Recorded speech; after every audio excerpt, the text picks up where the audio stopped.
చాలా సంతోషం దేవుని బిడ్డలారా. కన్వీనర్ గారికి, అమ్మగారికి, వేదిక మీద ఉన్నటువంటి దైవజనులకు, తల్లి గారికి, మీ అందరికీ కూడా నా ప్రత్యేక వందనములు, ఈస్టర్ శుభాకాంక్షలు. Hallelujah. So let me begin my message with a quotation from GK Chesterton's Orthodoxy, 41వ అధ్యాయము 21వ వచనం. వ్యాజ్యమాడుడని యెహోవా అనుచున్నాడు, మీ రుజువు చూపించుడని యాకోబు రాజు చెప్పుచున్నాడు. జరగబో వాటిని విషదపరచి మా ఎదుట తెలియజెప్పుడి, పూర్వమైన వాటిని విషదపరచుడి. మేము ఆలోచించి వాటి ఫలము తెలుసుకున్నట్లు వాటిని మాకు తెలియజెప్పుడి. లేని ఎడల రాగల వాటిని మాకు తెలియజెప్పుడి. ఇక మీదట రాబోవు సంగతులను తెలియజెప్పుడి, అప్పుడు మీరు దేవతలని మేము ఒప్పుకొందుము. Gracious Heavenly Father, we thank you and praise the Lord tonight for such a time as this that you granted us. Lord, that we may come together like this to worship you and to meditate thy word, O Lord. Thank you, Lord, for the convener. Thank you, Lord, for the ministry. Thank you, Lord, for all the servants of God. Thank you, Lord, for all the children whom you really saved, Lord, you brought to this place. Thank you, Lord, for these days, every year they are doing like this. Thank you, Lord, for the continued and continuous hand that you have been extending, so that they may make this meeting possible, O Father, Lord, and success. Lord, I pray that you bless the word that has been read out. Not my voice, let thy voice, and let thy voice alone be heard tonight. In Jesus' name, amen. Prabhu Nandu Mikili Prilara, the problem with the world in which you live in is not that it is unreasonable, but it is not quite reasonable. G.K. Chesterton says in Orthodoxy, a very cute little book, the problem with the world in which you live in is it's not that it is unreasonable, but it's not quite reasonable అన్నాడు GK Chesterton. అంటే అర్థం ఏమిటంటే, మనం నివసిస్తున్నటువంటి లోకం ఎటువంటిది అంటేనట, అది reasonable world కాదు, unreasonable world కాదట. రీజనబుల్ వరల్డ్ అయితే అన్రీజనబుల్నెస్ ఉండదు, అన్రీజనబుల్ వరల్డ్ అయితే రీజనబుల్నెస్ ఉండదు. ఈ లోకంతో వచ్చినటువంటి ప్రాబ్లం ఏంటంటే, it is neither reasonable Nar unreasonable. That's the reason why it becomes very difficult on the part of a preacher to bring people to certain conclusions and to deductions. అంచేత ఏదైనా ఒక విషయాన్ని బోధించి ఒక అవగాహనకు తీసుకురావడం అనేటిది చాలా కష్టతరమైన విషయం అని జీకే చెస్టర్టన్ అనేటువంటి ఆధర్ అంటూ ఉన్నాడు. దేవుని బిడ్డలారా, చదువుకున్న లేఖన భాగం యెషయా ప్రవచన గ్రంథంలో మనం మూలవాక్యంగా చదువుకున్నాం. బైబిల్ చదువుతున్నప్పుడు చిన్న అక్షరం పొల్లిపోతే దాని అర్థమంతా పోద్ది.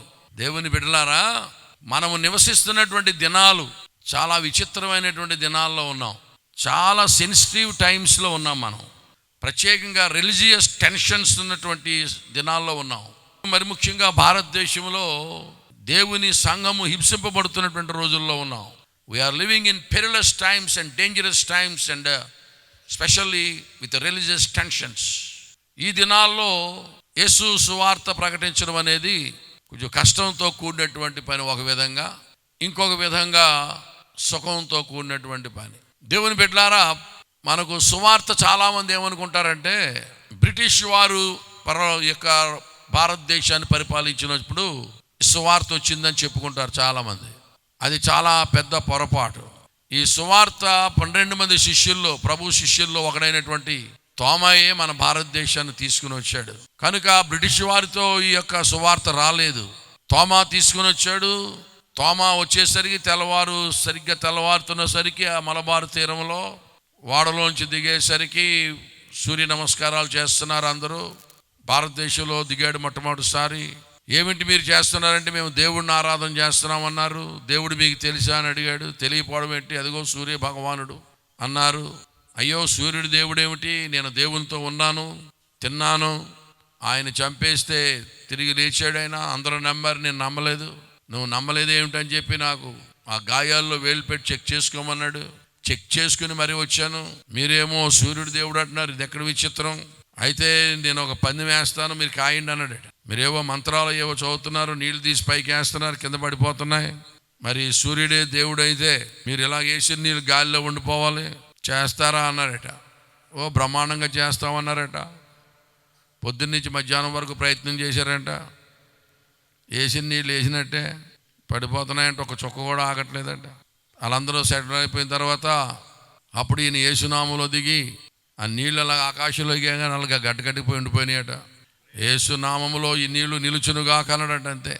అవి అలాగే ఉన్నాయంట. సువార్త చెప్పాడట, ఇది నేను ప్రకటిస్తున్న దేవుని శక్తి, ఇది సంగతి అనే సువార్త ప్రకటించి నమ్మితే దిగండి బాప్తిసం ఇస్తానన్నాడు. మొట్టమొదట బాప్తిసం పొందిన వాళ్ళు భారతదేశంలో బేపనోళ్ళు 2000 సంవత్సరాల క్రితం వచ్చింది. దేవునికి స్తోత్రం కలుగునగా. తర్వాత అది ఎందుకు ప్రబలకుండా ఆపారు అన్నానికి మనం లోపలికి వెళ్ళాం అనుకోండి, తెల్లారిపోతుంది. ఆ మొక్క అక్కడ ఆపుదాం.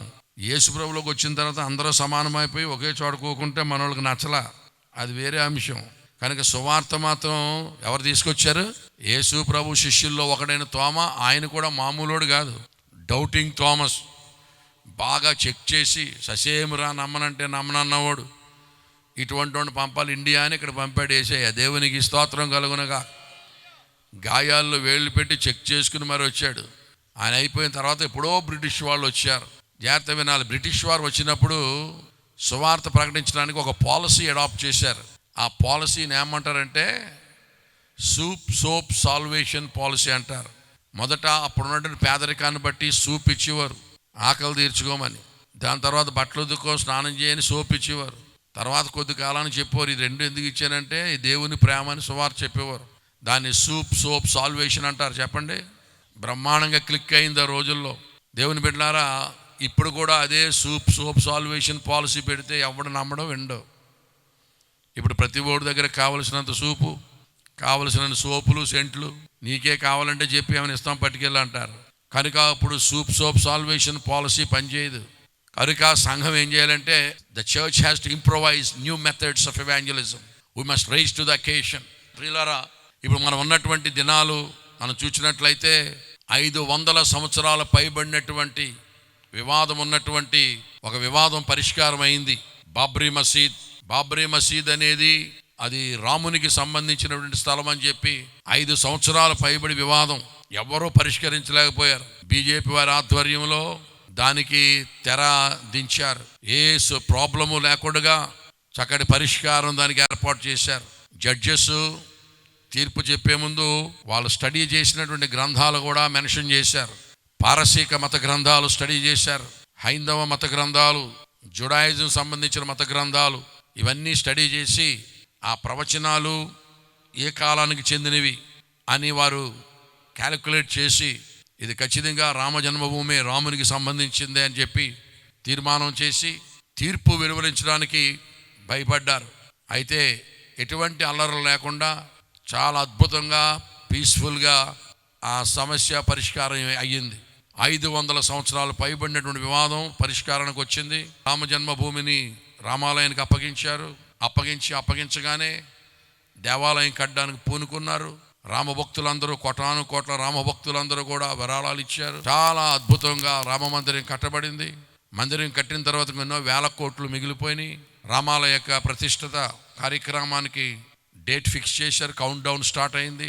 రాములల్లా విగ్రహానికి ప్రాణప్రతిష్ఠ చేసేటువంటి రోజు వచ్చింది, డిక్లేర్ చేశారు. అలాగని డిక్లేర్ చేసిన దినం మొదలుకొని ఎన్నెన్నో అద్భుతాలు జరగడం ప్రారంభించినాయి. అంతరించిపోయి అనుకున్నటువంటి ఈ రాబందులు ఎక్కడి నుంచి వచ్చినాయో కొన్ని వందల రాబందులు వచ్చినాయి. జాంబవంతుని యొక్క వంశానికి చెందినటువంటి ఎలుగుబంట్లు ఎన్నో వచ్చినాయి, కోతులైతే ఎన్నో వచ్చినాయి, పాములు వచ్చినాయి, పుష్పక విమానం వచ్చిందట. ఆ రామ్లల్లా విగ్రహాన్ని చెక్కినటువంటి జోషి అతను అంటున్నాడు, నేను చెక్కిన విగ్రహం ఇది కాదు, దాని ప్రాణప్రతిష్ఠ జరిగిన తర్వాత దాని రూపం మారిపోయింది. అది చెక్కడం ప్రారంభించిన దినం మొదలుకొని రోజు వానర సైన్యం వస్తూ ఉండేది. ఇలాగ ఎన్నో అద్భుతాలు జరిగినటువంటి సందర్భం. ఎవరు అద్భుతాలని ఎవరు కాదనడానికి వీలు లేదు సుమ. ఏ అద్భుతాలు జరగకుండా, ఏ మహిమలు జరగకుండా ఎవరు ఎందులోనూ ఉండరు. మనం రమ్మంటే వస్తాయండి రాబందులు, మనుషులు పిలిస్తే వస్తాయా? ఎలుగుబంట్లు వస్తాయా? కోతులు వస్తాయా? పుష్పక విమానం వస్తుందా? మహిమలు లేకుండా జరుగుతుందటండి. అటువంటి దేవాలయము ఓపెనింగ్ అయినటువంటి దినాల్లో మనం ఉన్నాం. భారతదేశం అంతా కూడా పులకించిపోయి ఎంతో సంతోషిస్తున్న తరుణంలో రామాలయం కట్టబడితే ప్రాణప్రతిష్ఠ జరిగింది రామ్లల్లాకు.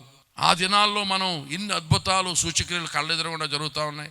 ఆలయ నిర్వాహకులే ఆశ్చర్యపోతున్నారు, రోజుకొక అద్భుతం. ఇన్ని అద్భుతాలు జరుగుతున్న సందర్భంలో నువ్వు ఇంకా యేసుప్రభు అంటావేంటని ఒకడు అడిగాడు నన్ను. దానికి సమాధానమే ఈవేళ ప్రసంగం. ఇన్ని అద్భుతాలు, ఇన్ని మహత్కార్యాలు కళ్ళెదురకుండా మన రోజుల్లో జరుగుతూ ఉంటే నువ్వు ఇంకా యేసుప్రభు అంటున్నావు, సువార్త అంటున్నావు ఏమిటి అని నన్ను అడిగిన ప్రశ్నకు సమాధానంగా నేనేం చెప్పానో ఈవేళ ఆ దైవ సందేశం మీతో పంచుకోవాలని ఆశపడుతున్నాను. దేవునికి స్తోత్రం కలుగునుగాక. ప్రియులారా, ప్రతి మతములోనూ కూడా మహిమలు ఉంటాయి. ఇస్లాంలో అద్భుతాలు జరుగుతాయి, హిందూయిజంలో అద్భుతాలు జరుగుతాయి, క్రైస్తవ్యంలో అద్భుతాలు జరుగుతాయి, అయ్యప్ప దగ్గరికి వెళ్తే అద్భుతాలు జరుగుతాయి. మహిమలు జరగనటువంటి మతం అంటూ ఏది లేదు. ఏ మహిమలు జరగకపోతే ఎవరు ఉండరు అందులో. ప్రతి మతములో కూడా మహిమలు, సూచక్రియలు, అద్భుత కార్యాలు జరుగుతాయి. మరి అన్ని మతాల్లోనూ అద్భుత కార్యాలు, మహత్కార్యాలు, సూచక్రియలు జరుగుతూ ఉన్నప్పుడు అసలు సృష్టికర్తను గుర్తుపట్టడం ఎలాగూ, లోక రక్షకుని గుర్తుపట్టడం ఎలాగూ, దానికి మనం వాడవలసినటువంటి మెథడ్ ఏమిటి అనేటువంటి విషయాన్ని మనం చెప్పుకున్నట్లయితే మంచిది. హల్లెలూయా. The biggest question the world over that is being asked all these ages is that who is God? దేవుడు ఎవరు? దేవుని బిడ్డలారా, సృష్టికర్త ఎవరు? ప్రశ్నలన్నిటికీ రారాజు ప్రశ్న. యుగ యుగాలుగా మనుషులు అడుగుతున్న ప్రశ్న, మానవ జాతిని తొలిచివేస్తున్న ప్రశ్న, వేదాంతులను, జ్ఞానులను, పండితులను, పామరులను తొలిచేస్తున్న ప్రశ్న, హూ ఈజ్ గాడ్? దేవుడెవరు? దేవుడెవరు? దేవుని బిడ్డలారా, ఈ సందర్భంలో మనం మూలవాక్యం చదువుకున్నాం. బైబిల్లో యెషయా ప్రవక్త అంటున్నాడు, వ్యాజ్యమాడుడని యెహోవా అనుచున్నాడు, మీ రుజువు చూపించుడని యాకోబు రాజు చెప్పుచున్నాడు. వ్యాజ్యమాడుడి, తగుకెళ్ళండి, తగులుకోండ్రా, గొడవకెళ్ళండి, రా తేల్చుకుందాం రా అని అడగండి అని అనమంటున్నాడు. నేనంటలేదు. వ్యాజ్యమాడుడి అని యెహోవా అనుచున్నాడు, మీ రుజువులు చూపించమని యాకోబు రాజు. వినండర్రా, నేనే సృష్టికర్తనని ఎవరన్నా చెప్పుకున్నట్లయితే, లేకపోతే మాదే కరెక్ట్ మతం అని ఎవరైనా చెప్పుకున్నట్లయితే మినిమం 3 పరీక్షలు పాస్ అవ్వాలి. If any religion wants to prove its exclusivity, they have to pass minimum 3 tests. One is logical consistency, empirical adequacy, and experiential relevance, and they must correspond to origin, meaning, morality, and destiny. Praise the Lord. If any religion wants to prove its exclusivity, they have to pass minimum 3 tests. One is logical consistency, empirical adequacy, and experiential relevance, and they must correspond to origin, meaning, morality, and destiny. నేనే దేవుణ్ణి, మాదే సత్యం అని కనుక ఎవరైనా చెప్పినట్లయితేనట ముందు minimum 3 పరీక్షలు pass అవ్వాలట.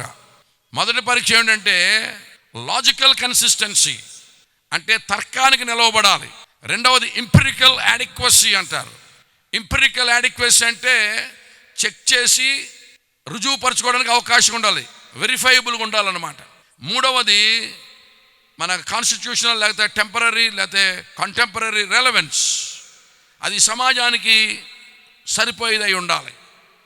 ఈ 3 పరీక్షలు పాస్ అవ్వాలి. తర్కానికి నిలవబడాలి, వెరిఫైయబిలిటీ ఉండాలి, చెక్ చేసుకోవడానికి అవకాశం ఉండాలి. మూడవది సాంఘికంగా అది మనందరికీ సంబంధించింది అయి ఉండాలి. దేవుని బిడ్డలారా, ఇక్కడ దేవుడు ఏమంటున్నాడు అంటే, మీరు దేవుళ్ళైతే మీరు రుజువులు తీసుకురండి, అప్పుడు మేము నమ్ముతాం మీరు దేవతలని అంటూ మొట్టమొదట రుజువు ఏమిటంటే, సత్యదేవునికి ఉండవలసిన రుజువు ఏమిటంటే అన్నిటి ఆరంభము చెప్పగలగాలి. That is the first point. That particular book or that particular religion or that particular god has to tell the origin of all the things. అన్నిటి ఆరంభము చెప్పగలగాలి. భూమి ఎక్కడి నుంచి పుట్టింది, ఆకాశం ఎలాగొచ్చింది, సూర్యచంద్ర నక్షత్రాలు ఎలా కలిగారు, మనిషిని ఎలా తయారు చేశారు, ఆడమనిషి ఎక్కడి నుంచి వచ్చింది, ఈ చీకటి శక్తులు, అంధకార శక్తులు, దయ్యపు శక్తులు, క్షుద్ర శక్తులు, అసలు వాటి ఆరంభం ఏమిటి, భూమి మీదకి ఇన్ని నరజాతులు ఎలాగొచ్చినాయి, ఈ భూమి మీద ఇన్ని భాషలు ఎక్కడి నుంచి వచ్చినాయి, ఇన్ని నేరాలు ఘోరాలు మానవులు ఎందుకు చేస్తున్నారు, దేవుడు చేసినప్పుడే ఇలా తయారు చేశాడా, లేకపోతే తర్వాత తయారయ్యారా, తర్వాత తయారైతే ఇలా తయారు చేసినాడు ఎవడు? ఏమండి, ఇవన్నీ కూడా వైటల్ క్వశ్చన్స్. పాపం ఎప్పుడు ప్రవేశించింది, మరణం ఎందుకు వచ్చింది, ఏమండి ఈ పాపం ఏంటి, పాపం తనకు మరణం ఏమిటి, కామక్రోధ మోద లోభ మదమత్సరాలు హరిషడ్ వర్గాలు ఎప్పుడు వచ్చినాయి, వీటి ఆరిజిన్ ఏమిటి, ఈ వైటల్ క్వశ్చన్స్ అన్నిటికీ కూడా సమాధానం చెప్పగలిగినటువంటి మతం అయి ఉండాలి, గ్రంథం అయి ఉండాలి, లేకపోతే దేవుడు అయి ఉండాలి. మొదటి రుజువు అన్నిటి ఆరంభము చెప్పాలి. దేవునికి స్తోత్రం చెప్పండి. ఆ వైటల్ క్వశ్చన్స్ని ఎగ్గొట్టేసి గాలి కుదిలేసి ఎట్టి సమాధానం చెప్పకుండా వాటి టచ్ చేయకుండా మతాన్ని కనుక మనం ముందుకు తీసుకెళ్దామంటే సాధ్యపడే పని కాదు. దేవుడు అన్నాడు, ఆది యందు దేవుడు భూమి ఆకాశములను సృజించెను. భూమి నిరాకారముగా శూన్యంగా ఉంది. అసలు భూమి ఇలా ఎందుకుందో, మానవులు ఇలా ఎందుకున్నారో తెలియాలంటే మొదట ఏంజలిక్ రిబెలియన్ తెలియాలి. ఏంజలిక్ రిబెలియన్, దేవదూతల తిరుగుబాటు తెలియకపోతే ఈ లోకం అర్థం కాదు. If you want to understand the things of this world, you must understand the angelic rebellion. దేవదూతల తిరుగుబాటు అర్థమైతే తప్ప ఈ లోకం పరిస్థితి అర్థం కాదండి. ఎంతటి పాండిత్యం ఉన్నా సరే దేవుడు చాలా ప్రపంచాలను కలుగు చేశాడు. కోటాను కోట్ల ప్రపంచాలు ఉన్నాయి. ప్రపంచాలు అన్నింటిలో జీవరాశులు ఉన్నారు. ఉనికి ఉంది. బుద్ధిజీవులు ఉన్నారు. ఆకాశవాసులు, ఉన్నత స్థలముల నివాసులు, తేజోవాసులు, దూతగణాలు, కెరూబులు, శరాపులు, అంతా జిగేల్ తళుక్కుమనిపోయి దేవదూతలు ఉన్నారు. అందులో ప్రధాన దూత లూసిఫర్ ఉండేవాడు. కాలుచున్న రాళ్ల మధ్య ఉండేవాడు. వాడు అంత మహిమలో ఉండేవాడు. వాడు ఈ దేవలోకాల్లో ఈ ప్రపంచంలో అన్ని విరివిగా తిరుగుతూ ఉండేవాడు. చిన్న వ్యాపారం కూడా ఉంది అతనికి. ఒక రోజున అనుకున్నాడట, ఆ సీట్లో అయ్యగారు, పెద్ద అయ్యగారు సీట్లో కూర్చోవాలి అనుకుని అందరితో సంప్రదించాడు. తిరుగుతూ ఉంటాడు కదా ఎక్కువ. నేను ఆ సీట్లో కూర్చోమన్నాను. ఆ కాంతి పుంజం సమీపింపరాని తేజస్సులో ఉంది. ఆయన ఒక్కడే అమరత్వంలో ఉంటూ ఉన్నాడు. అందులో కూర్చుందాం అనుకుంటున్నాను, మీరు నాకు మద్దతు ఇస్తారని అడిగాడట. అమ్మో, నువ్వు మాకు బాగా అందరికి పరిచయం అయిన కూడా తలలో 4 లాగా ఉంటున్నావు, నీలాంటి వాడు అక్కడ ఉంటే మేము కూడా అప్పుడు పోతుండొచ్చు అని మద్దతు తీసుకున్నాడట. అందరి మద్దతు కూడా తీసుకొని ఒకనొక దినాన్న దేవుడి మీద తిరుగుబాటు చేశాడు. తిరుగుబాటు చేస్తే దేవుడు తిరుగుబాటు చేసిన దూతలందరినీ ఇసిరిగొట్టాడు. ఇసిరిగొడితే కాలుకుంటా పాతాళమని బిలంలో పడిపోయింది. దాన్ని మిల్టన్స్ ప్యారడైజ్ లాస్ట్లో మిల్టన్ చాలా అద్భుతంగా రాశాడు. దేవుడు వాటిని తొలివేసినప్పుడు, ఇసిరి వేసినప్పుడు ఎలా పడిపోయారు అనే మాట ప్యారడైజ్ లాస్ట్లో రాస్తా ఉన్నాడు. Him the omnipotent hurled headlong, flaming from the ethereal sky, with hideous ruin and combustion down to the bottomless perdition, there to live in adamantine chains and penal fire, who does defy the omnipotent to arms and rashed. Him the omnipotent hurled headlong, flaming from the ethereal sky, with hideous ruin and combustion down to the bottomless perdition, there to live in adamantine chains and penal fire, who does defy the omnipotent to arms. ఇసురు కొడితే కాలుకుంటా పాతాళం బిలంలో పడిపోయినాయి. అయితే Lucifer గడు మాత్రం అక్కడే ఉన్నాడు. వీళ్ళందరూ అనుకుంటున్నారు, ఆడు మాటని మనం ఇలాగైపోయి ఎంత మహిమలో ఉండేవాళ్ళం, ఎంత వెలుగులో ఉండేవాళ్ళం, ఎంత కాంతిలో ఉండేవాళ్ళం, ఎంత నల్లగా అయిపోయాం, మాడి మధ్య అయిపోయాం. ఆడు మాటనే కదా మనం వచ్చేసి ఆడు అక్కడే ఉన్నాడు అని అనుకుంటున్నారు. ఈలోపు రెండోసారి రిబెలియన్ జరిగింది. ఆయన కూడా తోసాడు దేవుడు. అప్పుడు ఆడు పడిపోతున్నప్పుడు వీళ్ళందరూ కింద పడిపోయినాడు అన్నారు, నువ్వు మా బోటు వాడు వంటివి. అయితే నీకు ఆడు కూడా ఫ్లెక్సీలు తీసుకుని వెల్కమ్ బోర్డు చెప్పి నిన్ను గురించి అలాగ అయిపోయారా, నువ్వు అక్కడ ఉండిపోయి అనుకున్నావు, రారా బాబు అని ఆయన ఆడిని తీసుకొచ్చేశారు. తర్వాత తిరుగుబాటు జరిగింది. నిన్ను నమ్మేలాగా అయిపోయామని తిరుగుబాటు జరిగితే వీళ్ళందరూ తిరిగి అని తొంతారని ఏం చేశాడు తెలుసా? The mind is its own place. It can make hell of heaven and heaven of hell. It is better to reign in hell than to serve in heaven అన్నాడు. ఆడు స్పీచ్ మంచి స్పీకర్. ఆడు చెదగొట్టేస్తారో తన్నేస్తారని చెప్పి అంత తిరుగుబాటు వచ్చేటట్టు ఉంది నా మీదకి అన్నాడు. ఒక ఫిలాసఫీ డెవలప్ చేశాడు. ఏంటంటే, the mind is its own place. It can make hell of heaven and heaven of hell. It is better to reign in hell than to serve in heaven. పరలోకంలో ఎవడికో దాస్యం చేసుకొని ఉండడం కంటే ఈ పాతాళ లోకంలో మనమే రాజుల్లాగా బతుకుదాం. ఇదంతా మనసు మీద ఆధారపడి ఉంది. మైండ్ ట్యూన్ చేసుకుని సరిపోద్ది. జస్ట్ మైండ్ ట్యూన్ చేసుకోండి. అక్కడెక్కడో దేవుడికి దాసులుగా ఉండడం కంటే ఇక్కడే మనం రాజులుగా బతుకుదామని చెప్పి స్పీచ్లు ఇచ్చి నెమ్మదిగా అలా అంటగట్టాడు. ముందు ఈ సంగతి తెలియకపోతే లోకం అర్థమవదు. అలా తోసేసి పగతో రగిలిపోతా ఉన్నాడు, పడిపోయినాడు. అంత ఎత్తులో నుంచి అంత మహిమలోండి మమ్మల్ని తోసేస్తావా, నీకు దెబ్బకు దెబ్బ తీగిపోతానా, నాకు నువ్వు దొరక్కపోతావా అని పగతో రగిలిపోతున్న తరుణంలో దేవుడు భూమిని కలుగు చేశాడు. భూమిని కలుగు చేసి నేలమంటి నుండి నరుని నిర్మించి ఆదాముని చాలా కాలం దేవుడు ఒంటరిగానే ఉంచాడు. ఆదాము చేసిన వెంటనే అవ్వమ్మని చేసేలేదు. నెక్స్ట్ డే చాలా కాలం చూసిన తర్వాత అప్పుడు నరుడు ఒంటరిగా ఉంటా ఎందుకు అనుకున్నాడు? పెద్ద అయ్యగారు అనుకున్నాడు. అప్పుడు సాటి అయిన సహాయం చేశాడు. గాఢ నిద్ర కలుగు చేసి ప్రక్కటెముకు తీసి, అదే ఆఖరి నిద్ర అంటాడికి. తర్వాత మళ్ళీ కోడి కునుకున్నట్టు కొనడమే తప్ప సరి అయిన నిద్ర లేదంటాడు. ఆదామునకు గాఢ నిద్ర కలుగు చేసి ప్రక్కటెముకలో ఒక ఎముక తీసి ఆడ మనిషిని చేసి ఒక తోటలో పెట్టి ఒక ఆజ్ఞించాడు, మీ తోటలో ఉన్న పళ్ళన్నీ తినండి, కానీ తోట మధ్యలో పండు ఉందో చెట్టు ఉందో తినొద్దు అన్నాడు. తిను నిశ్చయముగా. ప్రతిరోజు సాయంకాలం చల్లపోటు వస్తా ఉన్నాడు. వీడు చూశాడండి ఈ సంగతి. ఓహో, ఇక్కడ దుకాణం పెట్టావా, కొత్త సృష్టి ఇక్కడ చేసావా, వీళ్ళంటే నీకు అంత ప్రేమ, చూడకుండా ఉండలేకపోతున్నావా, ప్రతి సాయంకాలం చల్లపోటు వచ్చేస్తున్నావా, ఇంత ప్రేమ నీకు, మిమ్మల్ని చెడగొట్టకపోతే నా పేరు పూర్తి చేయట్లేదు, నేను చెడగొట్టకపోతే నా పేరు లూసిఫరే అన్నాడు. అయితే అప్పటికి దేవ విరోధమైన ఆత్మ క్రియ చేస్తుంది, ఇక్కడే ఉన్నాడు, కానీ వాడికి బాడీ లేదు. ఈ ఆదామవ్వలని తినొద్దన్న పండు తినిపించాలి అంటే వాడికి ఒక మాధ్యం అవసరమైంది, మీడియం అంటారు, అంటే ఒక బాడీ అవసరమైంది. అవసరమై సృష్టి అంతటిని పరిశీలన చేస్తుంటే ఏమండి, సర్పము చాలా అందంగా చాలా యుక్తిగా ఉందట. సర్పం అంటే మామూలు అందం కాదట. మంచి రెక్కలతో ఎగురుతూ బంగారం అంటే ముక్కట రెక్కలతో ఎగిరేదట. సర్పం అన్నిటికంటే యుక్తిగా ఉంటే ఇందులోకి దూరిపోతే నా పర్పస్ సర్వ్ అవుతుందని సర్పంలో దూరిపోయి ఆహ్వానించి వీళ్ళు తినొద్దన్న పండు తినిపిద్దామని కనిపెట్టుకుని గోతుగాడిని అక్కలా చూస్తున్నాడు. ఇద్దరు ఉన్నప్పుడు కలిసి ఉన్నప్పుడు వెళ్తే బుర్రచేత కొట్టేస్తారని. ఆడ మనిషి ఒక్కదే దొరికితే నెమ్మదిగా బుట్టలో వేయొచ్చు అని సమయం కోసం కనిపెడతారు. ఎంతకాలం చూసిన ఇద్దరు కలిసే ఉంటున్నారు. మరి ఎందుకు వెళ్ళిందో ఒకనొక రోజున మాయిదారిది అలా ఆయన్ని వదిలి అలాగ వెళ్ళిందట. వెళ్ళగానే అలా కాసు కూర్చున్నాడేమో. ఇదే మిక్కిలి అనుకూల సమయము నేడే. ఏమండి, నేడే నాశనకరమైన ఇదే మిక్కిలి అనుకూల సమయము నేడే. చెప్పండరా, నాశనకరమైన దినమైన రెక్కలతో వచ్చి జమ్మని వాలి ఇది నిజమా అని మొదలుపెట్టాడు. ఈ ఆడవాళ్ళు ఎటువంటి వాళ్ళు అంటే దేవుడికి అబద్ధం చెప్తారు, దెయ్యాన్ని నిజం చెప్పేస్తారు. వీళ్ళు శారమ్మ నవ్వావా, నేను ఎక్కడ నవ్వాననేసి ఇది నిజమా అంటే మొత్తం కథ అంతా చెప్పేసి. ఏమండి, ఆవిడకి అంత సంభాషణ అవసరమా?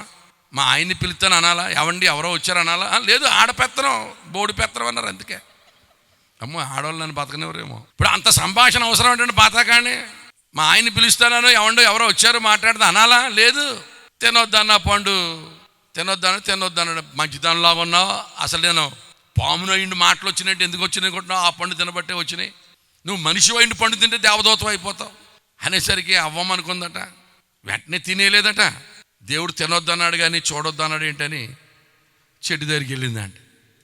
వెళ్ళేసరికి చూపునకి ఎలా ఉన్నాయి అప్పుడు అనుకుందంట. దేవుడు తినొద్దన్నాడు కానీ కొయ్యొద్దు అన్నాడు ఏంటని కోసిందంట. కోసి అలా చేతితో పడి తిరుగుతుందంట. అనుకుందట దేవుడు తినొద్దన్నాడు వాసన చూడొద్దు అన్నాడు ఏంటని ముక్కు దగ్గర ఎట్టుకుందంట. మరి ఏం వాసన వచ్చిందో అనుకుందంట. దేవుడు తినొద్దన్నాడు కానీ కొరకొద్దు అన్నాడు ఏంటి, ఊసేద్దామని కొరికిందంట. మింగుదామని కొరకలేదంట. ఇంత పులుపా వగరా స్వీట్ తెలిసిపోద్ది, ఊసేద్దాం అని కొరికిన వరకు అనుకుందంట. ఇంకెలాగా కొరకనే కోరికాను ఏం వస్తాం లేదని మింగేసిందంట. మింగేసినాక అనుకుందంట, అయ్యి ఎంత పొరపాటు అయిపోయింది, మింగేసాను, పోన్లే ఇంకా తినేసాను కదా, ఇంత తిన్నా ఒకటి పండు అంత తిన్నా ఒకటే అని పండు అంత తినేసిందంట. ఇంకెలాగ మొదలెట్టాం కదా అని గుర్తు లాగించేసిందట. అప్పుడు అవ్వమ్మకి 100 సంవత్సరాల వయసు అంటే కరెక్ట్గా 100 సంవత్సరాల వయసు అంటే మనకులాగా తలపండిపోయి ముడుకులు లాగేసి ఏం లేదు. దేవుడు చేసినప్పుడు ఎలా ఉందో దొక్కలాగా అలాగే స్టాండర్డ్గా ఏ నొప్పి దేవుడు చేసినప్పుడు ఎలా ఉందో అలాగే ఉంది దొక్కలాగా. బాధలంటే ఏం తెలియదు వాడికి. అయితే ఈ పండు తిన్నాక ఎప్పుడూ లేనిది కొంచెం కడుపు తిప్పినట్టును వాంతులు వచ్చినట్టు ఉంటుందట. ఇదేంటి 100 సంవత్సరాల వయసులో నాకు కడుపు నొప్పి అంటే తెలియదు, వాంతులు అంటే తెలియదు, ఈ పండు తిన్నాక ఇలాగ అయిపోతుందేంటి? ఈ పండు తిన్నాను చచ్చిపోతాను దేవుడు చెప్పాడు కదా, ఇదే కాబోలు అని ఆవిడకి అర్థమైపోతుందంటే. చిన్న చిన్న వాంతులు వస్తున్నాయి, కడుపు నొప్పి వచ్చేస్తుందంట. ఆవిడకి అర్థమైపోయింది నేను అలాగే చచ్చిపోతాను కదా, మా ఆయన ఎందుకు బతకాలని వస్తా 4 పళ్ళు అట్టుకొచ్చిందంట ఈడికి. నేను ఎలాగ చచ్చిపోతాను నాకు కన్ఫర్మ్ అయిపోయింది, లోపల తిప్పేస్తుంది, బతికి ఓటం ఏమీ కనబట్టలేదు, నేను ఎలాగ పోతాను కదా ఈయన ఎందుకు ఉంచాలని వస్తా 4 పళ్ళు అట్టుకొస్తే అది ఆదామనంటే వచ్చావు ఎక్కడికి వెళ్ళావు, ఇందాక నుంచి వెతుకుతున్నాను, వెతవదే కనిపించమేమిటి అన్నాడట. ఎక్కడ లేదండి ఇక్కడికి వెళ్ళారు అన్నదట. చేతిలో పళ్ళు చూసాడంట. అవేం పళ్ళు అన్నాడు. అయ్యానండి కానీ చెప్పట్లేదంట. ఏం పళ్ళు అంటే అయ్యా అంటే ఏం పళ్ళు అని గట్టిగా నిలదీస్తే అయ్యారండి మేలు కీళ్ళు తెలిపే చెట్టు పళ్ళంట. ఇంకా ఆదాం గుండెలో రాయడిపోయిందంట. అక్కడికి ఎందుకు వెళ్ళావు, అక్కడికి ఎందుకు కొంచెం కొంప తీస్తున్నావేంటి అన్నాడట. తినేసానండి అన్నదట. ఇక చూడండి ఆదాం చెవట్లకి పోయి అయ్యి బాబు కొంప ముంచేసావే చచ్చిపోతావే, దేవుడు చెప్తున్నాడు కదంటే తినొద్దు అని చెప్తున్నాడు, ఎందుకు తిన్నావే చచ్చిపోతావు అంటే అవ్వమ్మ అన్నదంట. నేను సత్యం ఇంకోదాన్ని చేసుకుందాం అనుకుంటున్నావా అన్నదట. ఆడవాళ్ళు కదా కృపావరం అంట, అదొక వరం అటండి, లేని దాని నుంచి వచ్చి సృష్టించేస్తారు. నేను చస్తే ఇంకో దాన్ని చేసుకుందాం అనుకుంటా ఆదామనంట. నువ్వు సత్యం ఇంకో దాన్ని చేసుకోవడం అంటే పిచ్చి మాటలు మాట్లాడుతావు పండు తిన్నాక ఎదమ్మన్నా. నువ్వు చస్తే ఇంకేవుతుంది చేసుకోవడానికే, ఏంటిలా పిచ్చెక్కిపోయాడంటే అన్నదట. నన్ను పెళ్లి చేసుకున్నప్పుడు భుజం మీద చెయ్యేసి ఎవడ గీతం పాడావు కదా, నీకు గాఢ నిద్ర కలుగు చేసి ప్రక్కటెముకలో ఎముక తీసినా చేశాడని చెప్పి నరుల్లో తీయబడ్డాను కనుక నారి అని స్టోరీ చెప్పావు కదా నాయన. నేను చచ్చిపోయినాక ఇంకా నీకు బోల్డని ఎముకలు ఉన్నాయి, మళ్ళీ గాఢ నిద్ర కలుగు చేస్తాడు, ఇంకొక ఎముక తీస్తాడు, దాని చేస్తాడు, అది నువ్వు బాగానే కులుకుతారు, నేనే కదా పోతున్నాను బాబు జుట్టెరు పోసేసిందంట. ఆదాముకు మెంటలు వచ్చేసిందంట. ఏంటి పండు తిన్నాక ఇలాగ అయిపోతున్నావు ఏంటి మాటలేంటి, నేను తట్టుకోలేకపోతున్నాను. మళ్ళీ ఇంకొక గాఢ నిద్ర కలుగు చేస్తాడు, ఇంకొక ఎముక తీస్తాడు, దాంతో ఇంకో దాని చేస్తాడా, అది నేను బాగానే నీ చూసావంటే నీ చెప్పాడే దేవుడు ఇలాగా నువ్వు పండు తిన్నప్పుడు వాళ్ళు ఎముకలు తీర్తినాక ఎముకలు ఉంటాయని మాంసం ముద్ద అయిపోయినట్టే పనికి మాలిందానా. ఇంకా అలా బుర్ర తినేస్తే ఆదాం అన్నాడంట, నువ్వు ఇలా బుర్ర తినేడు బదులు నువ్వు పండు తినడమే అవి నేను తట్టుకోలేనే, నీ హెరాస్మెంట్ నీ మాటలు నేను తట్టుకోలేను, ఎలాగ ఇచ్చే పండు తినేతాను. తినేసాడు. అప్పుడు తగ్గిందండి కడుపు నొప్పి. దీందే కొంచెం కొంచెం నొప్పి ఏం చేతి ఇచ్చా తినిపించేసింది కదా. కడుపు నొప్పి కొంచెం తగ్గిన తర్వాత వీళ్ళు పండు తినగానే వీళ్ళకి మొట్టమొదటి కలిగిన దర్శనం ఏంటంటే గుడ్డలో ఏమన్నా సంగతి తెలిసింది. ఇలా ఉన్నావేంటని ఆకులు కట్టుకుంటున్నారు. సాయంకాలం 5 అయింది. ప్రతిరోజు చల్లపూట ప్రభు వచ్చేవాడు. ప్రతిరోజు ప్రభు రాగానే భార్యాభర్తలు ఇద్దరు వెళ్ళి తోటలోకి స్వాగతం సుస్వాగతం అని చెప్పి తీసుకొచ్చేవారు. ఈవేళ ఆదాము లేడు, అలా ఆవిడ అంతకంటే అడ్రస్ లేదు, ఆవిడ అక్కడ చుట్టుపక్కల లేదు. ఆదామా అని మామూలుగా పిలిచాడు, పలకలేదు, గట్టి కేకేశాడు. ఎక్కడున్నావరా అంటే చెట్టు చోట ఉన్నా అన్నాడు. దేవుడు అన్నాడు, చెట్టు చోటుకి ఎందుకు వెళ్ళారా అన్నాడు. దిగంబరిగా ఉన్నా అన్నాడు. దేవుడు అన్నాడు, దిగంబరు ఎవడు చెప్పండి ఇక అన్నాడు. ఎవడో చెప్పక్కలేదు, సీన్ కాలిపోయింది, నేను రాలేను బాబాను. దిగంబరు అని నీకు తెలియజేసిన వాడు ఎవడు తెలియజేయాలి? ఎవడు చెప్పక్కలేదు తండ్రి, సీన్ కాలిపోయింది బాబు, నేను రాలేను ఆయన, మేము రాలేం బాబా అంటే అప్పుడు మీరు రాలేకపోతే ఉండంటారని చెప్పి నేనే వస్తానని చెప్పి దేవుడు వెళ్ళేసరికి ఆకులు కట్టుకుంటున్నారు. దేవుడు అన్నాడు, ఎండిపోతే మళ్ళీ ఓపెనర్ అదో ఆకు ఎంతసేపు ఉంటుంది, ఆకు ఎంతసేపు ఉంటుందిరా పనికి మాలినారని. దేవుడు ఒక జంతువుని చంపి దాన్ని తోలు తీసేసి ఎండబెట్టేసి, ఎర్ర సముద్రం ఎండబెట్టినాడు, ఎండబెట్టలేడండి, నిమిషాల్లో ఎండబెట్టేసి సిస్టర్కో చూడీదారు, ఇటుకో జీన్ ప్యాంటు, ఆవిడకో జీన్ జాకెట్, మొట్టమొదటి తోలుగుడ్డలే వేసేసి అప్పుడు మొట్టమొదటి కోర్టు పెట్టాడు భూమి మీద, ఫస్ట్ ట్రిబ్యునల్. నేను ఎలా కూర్చున్నాను అలా కూర్చున్నానంటే దేవుడు A1 ఆదాం, A2 అవ్వ, A3 పాంగడు. మొదటి ముద్దాయి ఆదాము, రెండవ ముద్దాయి అవ్వ, మూడవ ముద్దాయి పాంగడు. ముగ్గురిని పిలిచాడు. మొదటి ముద్దాయి ఆదాముని అడుగుతున్నాడు, ఆదామా నేను తినొద్దన్న పండు ఎందుకు తినవరా అన్నాడు. ఆయన అన్నాడు, నేను కాదండి, నువ్వు నాకు ఇచ్చిన భార్య దెబ్బతీసింది, మోసం చేసింది, నన్ను చంపు తినేసింది, తట్టుకోలేక తినేసాను ప్రభా. అప్పుడు అవ్వమ్మని అడిగారు, అవ్వమ్మ నేను తినొద్దన్న పండు ఎందుకు తిన్నావంటే ఆవిడంతా నేను కాదు తండ్రి, ఇది పోయి పాంగడు, తింటే దేవత అయిపోతాం అన్నాడు అని చెప్పి పాంగడు మెత్తి వచ్చింది.